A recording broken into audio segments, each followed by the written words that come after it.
मे देव सर्विकारेषु सर्वदा अखण्डमण्डलाकारं व्याप्तं येन चराचरं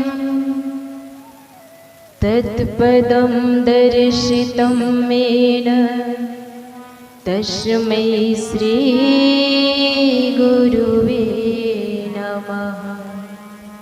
तस्मै श्री गुरुवे नमः। गुरुर्ब्रह्मा गुरुर्विष्णु गुरुर्देवो महेश्वरः गुरुर्साक्षात् परं ब्रह्म तस्मै श्री गुरुवे नमः। गुरु ही ब्रह्मेश्वरूप है, गुरु ही विष्णु रूप, गुरु ही महादेव है, मात पिता गुरु रूप। अतः जीवन में होने वाले समस्त गुरुजनों के श्री चरणों में कोटि कोटि नमन करती हूँ, वंदन करती हूँ, प्रणाम करती हूँ। गुरु चरण कमल की वंदना करते बारंबार, जिनके ज्ञान प्रकाश से मिट जावे अंधियार। बोलिए सतगुरुदेव भगवान की, माता भगवती माँ काली की, बाबा भैरवनाथ की, पवन सुत हनुमान की, भगवान भोलेनाथ की, सत्य सनातन धर्म की, श्रीमद् देवी भागवत महापुराण की, कन्हवारा धाम की, बोले साचे दरबार की। सर्वप्रथम कन्हवारा धाम के पावन भूमि पर विराजमान माता भगवती माँ काली के श्री चरणों में कोटि कोटि नमन करती हूँ, वंदन करती हूँ, प्रणाम करती हूँ। और मंच पर विराजमान परम पूज्य सतगुरुदेव जी भगवान, जिनकी कृपा से यह अनंत जन्मों की लहरों में बहती हुई जीव आत्मा इस संसार सागर से पार हो जाती है, ऐसे सतगुरुदेव भगवान के श्री चरणों में कोटि कोटि नमन करती हूँ, वंदन करती हूँ, प्रणाम करती हूँ। और यहाँ पर पधारे हुए सभी धर्म प्रेमी भाई बहनों को भी नमन वंदन करती हूँ, सभी को प्रणाम करती हूँ, क्योंकि हम सबके अंदर निवास करने वाली आत्मा उसी परमात्मा परम सत्ता का अंश है। इसलिए आप सभी को भी नमन वंदन करती हूँ, सभी को प्रणाम करती हूँ और सभी से सादर जय भवानी की। मेरे भाई बहन, आइए हम सभी कथा में प्रवेश करने से पहले अपने तन मन को पवित्र करते हुए एक संकीर्तन के माध्यम से माँ भगवती और गुरुदेव जी की शरण को ग्रहण करें, अपने मन के तारों को उनके श्री चरणों तक पहुँचाने का प्रयास करते हैं।